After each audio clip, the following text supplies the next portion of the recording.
Hola, nosotros somos 100% Fiscal. Mi nombre es Raúl Dávila. Hoy aprenderemos sobre cierre del ejercicio Personas Morales 2020 deducciones. Bienvenidos. También en las inversiones podemos hablar de las reparaciones y adaptaciones. Estos siempre son que en el producto se aumente la productividad, la vida útil o le dé un nuevo uso a un producto que ya existía, las adiciones y las mejoras. ¿Qué no se considera inversión? El mantenimiento, correctivo y conservación. No es inversión, es un gasto. Es deducible, sí, pero no del lado de la inversión, sino del lado de los gastos. Hablando de inversiones de automóviles, es el monto original de inversión solo puede ser deducible hasta 175,000 pesos. Y hablando de automóviles eléctricos, híbridos y de hidrógeno, hasta 250,000 pesos. Y las construcciones o mejoras que ustedes realicen a algún bien que no es de ustedes serán deducibles, pero a beneficio del arrendador.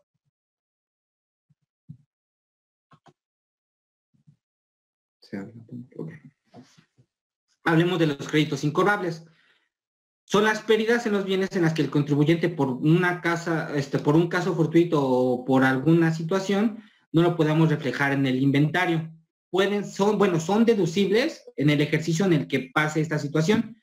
Y la pérdida es igual a la cantidad que quede pendiente por deducir a la fecha. Es decir, un automóvil se destruye, puedes hacer deducible esa parte que te faltaba por deducir, siempre y cuando se pueda demostrar que es irrecuperable, que sería el monto original de la inversión menos las deducciones efectuadas, es la parte de la pérdida de caso fortuito por fuerza mayor. Las cuotas pagadas por IMSS, eso lo podemos ver desglosado mayormente en el artículo 27, en su fracción 11 de la ley del ISR, que vamos a ver más adelante. Los intereses devengados a cargo, son deducibles los intereses devengados a cargo en el ejercicio, sin ajuste alguno, por los préstamos que tuviéramos. En el caso de los intereses moratorios, a partir del cuarto mes se deducirán únicamente los efectivamente pagados. Es decir, después del cuarto mes de la mora es cuando podemos empezar a deducir los efectivamente pagados.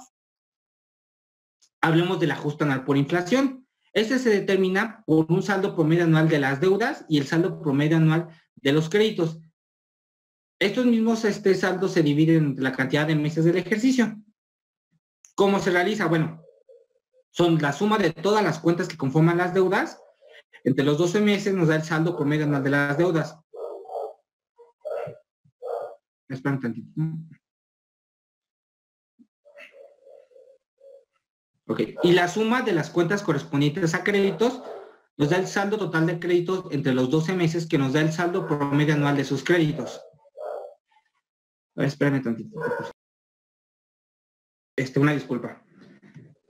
Bueno, ¿qué se consideran cuentas de crédito? Bueno, para efectos de lo que hemos estado platicando, son los derechos que tiene una persona acreedora a recibir de otra una cantidad numeraria. Estos también incluyen lo que son los derechos de crédito que se adquieran, como las que se deriven de empresas de factoraje financiero, las inversiones de acciones de fondos de inversión o aquellas operaciones financieras derivadas en el artículo 9 de la ley del ISR. ¿Y cuáles son las cuentas de deuda? Bueno, son las derivadas de contratos de arrendamiento financieros, de operaciones financieras, aportaciones para futuros aumentos de capital, contribuciones causadas el último día del periodo en el que correspondan, así como los pasivos y las reservas de activo de pasivo capital que hayan sido deducibles. Ok, vamos a hablar del artículo 27 en la fracción primera de las deducciones autorizadas. Primero nos menciona que deben ser estrictamente indispensables para los fines de las actividades del contribuyente, salvo que se traten de donativos no onerosos ni remunerativos. Como recordarán, anteriormente estuvimos platicando sobre las deducciones estructurales, que es muy similar a lo que nos menciona el artículo 27, en que deben ser estrictamente indispensables para los fines de la actividad. Ahora, hablando de los donativos son deducibles siempre y cuando no excedan del 7% de la utilidad fiscal obtenida por el contribuyente en el ejercicio inmediato anterior, y si se trata de entidades federativas del 4%, del 4% de la utilidad fiscal. Para que sean, para que puedan ser consideradas, pues deben ser donativos para una donataria autorizada. En la fracción 2 hablamos de las deducciones autorizadas. Las inversiones únicamente se podrán deducir mediante la aplicación en cada ejercicio de los porcientos máximos autorizados de esta ley. Es lo que hablamos anteriormente de las inversiones. En la fracción 3 nos habla, es más el corazón de este artículo, que es: deben estar amparadas con un comprobante fiscal, un CFDI, y que cuando estos excedan de 2,000 pesos deben efectuarse por medio de transferencia electrónica de fondos desde cuentas abiertas de contribuyentes de instituciones que componen el sistema financiero y entidades financieras del Banco de México. Pueden ser SPACE, pueden ser transferencias, puede ser cheque. Si estamos hablando de combustibles, todas estas deben ser pagadas por medio de las que acabo de mencionar, por medio de transferencias electrónicas.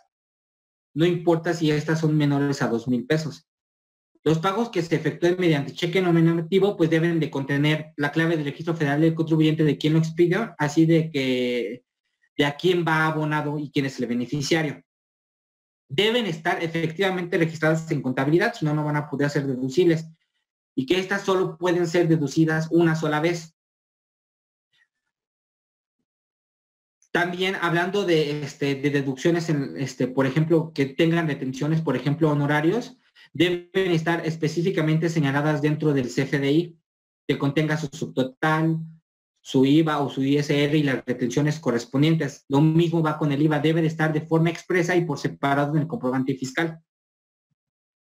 En caso de intereses por capitales tomados en préstamos y que estos hayan invertido para fines del negocio, bueno, cuando el contribuyente le otorga préstamos a los terceros o a sus trabajadores, solo son deducibles los intereses que se cobraron de capital tomados de préstamos hasta el monto de la tasa más baja de los intereses que hayan estipulado ellos, pero para terceros. ¿Qué nos quiere decir esto? Que si en el caso de préstamos, estos no estipulan intereses, no podemos deducir esa parte porque no hay un fin de negocio. Ahora, tratándose de pagos que a su vez sean ingresos de contribuyentes de personas físicas, de los contribuyentes coordinados, se entenderán como efectivamente erogados en el ejercicio en el que se trate, una vez pagados en efectivo. ¿Por qué? Por el momento de acumulación. Recordemos que los contribuyentes de personas físicas y contribuyentes coordinados acumulan en el momento en que son efectivamente pagados. Por eso esta parte de la deducción, específicamente para las personas o sociedades anónimas que acumulan hasta en el momento del CFDI, bueno, esta parte de la deducción solo es deducible hasta que nosotros los hayamos pagado efectivamente. Tratándose de honorarios o gratificaciones, bueno, ¿cómo son deducibles? Primero, que el importe anual de todo lo pagado por medio de lo que estamos platicando de honorarios y gratificaciones, lo devengado no sea mayor al funcionario más alto de la sociedad. En segundo, es que la suma de todos esos honorarios o gratificaciones no supere el monto total de los salarios pagados por parte de la empresa, porque no tendría caso. Y que estos no excedan del 10% de otras deducciones del ejercicio, es decir, no abusar de los honorarios o gratificaciones a administradores o comisarios. En los casos de asistencia técnica, transferencia de tecnología o de regalías, se debe de comprobar que específicamente se está proporcionando a empresas que específicamente se dedican a esto. Que cuando se trate de gastos de previsión social, las prestaciones deben de entregarse de forma completa a todos los trabajadores, no solo a un sector. En este caso estamos hablando, por ejemplo, de los moneros electrónicos. Los pagos a primas por seguros y fianzas que se hagan conforme a la ley de la materia. Hablando otra vez, el costo de adquisición declarado y los intereses que se deriven de créditos recibidos por el contribuyente que correspondan a precio de mercado. En el caso de adquisición de mercancías de importación, se debe de comprobar que se cumplieron con todos los requisitos legales de importación, es decir, los pedimentos y el pago. En el caso de pérdidas por créditos incobrables, estas se deben realizar en el mes en el que se realizó el plazo de la prescripción. Tratándose de pagos realizados por salarios y en general por la prestación de un servicio personal subordinado, pues que estos tengan derecho a subsidio para el empleo y que cumplan con los requisitos que lo regulan. En el importe de las mercancías y materias primas, deben de realizarse en el ejercicio en el que estos incurran. y en el momento en el que estos fueron vendidos para obtener el ingreso. Que el valor de los bienes que se reciban en establecimientos permanentes ubicados en México, el contribuyente que reside en el extranjero o en la oficina, no sea superior al valor de las aduanas del bien del que se trate. Ok, ahora vamos a hablar de las deducciones no autorizadas. Estas las podemos encontrar dentro del artículo 28. ¿Qué no es deducible? Los pagos del impuesto sobre la renta a cargo del propio contribuyente. ¿Por qué? Porque el impuesto sobre la renta viene sobre lo que se está beneficiando, se está beneficiando a la persona por parte de su negocio. No es parte del gasto para producirlo. Va posterior a haberlo producido. Los gastos e inversiones que en la proporción representen a los ingresos exentos respecto al total de los ingresos del contribuyente. Los obsequios y atenciones o gastos que nosotros demos por parte de la prestación del servicio y que nosotros entregamos al cliente no son deducciones autorizadas. ¿Por qué? Porque no son cruciales para el negocio. Los gastos de representación tampoco son deducciones autorizadas. En el caso de los viáticos y los gastos de viaje, estos siempre y cuando se destinan al hospedaje, alimentación, al transporte o al uso o goce temporal de automóviles o pago de kilometrajes serían deducibles. Si no son en estos que acabo de mencionar, no pueden ser, no son autorizadas. Y para que sea beneficiado a la parte del viático, bueno, debe ser en una franja, desde el punto del domicilio fiscal a 50 kilómetros de donde esté el establecimiento del contribuyente. Y, por ejemplo, podemos encontrar que para alimentación, si se encuentra dentro de a nivel nacional, son 750 pesos diarios. Si estamos hablando del extranjero, 1,500 diarios.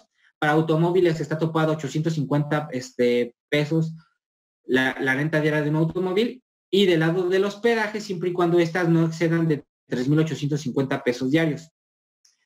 Las sanciones, indemnizaciones por daños o perjuicios o convencionales no son deducibles, o sea, multas y todos estos créditos no son autorizados. Los intereses devengados por créditos o por adquisición de valores a cargo del gobierno, del gobierno federal tampoco lo son. Las provisiones de reservas para en caso de emergencias tampoco son autorizadas.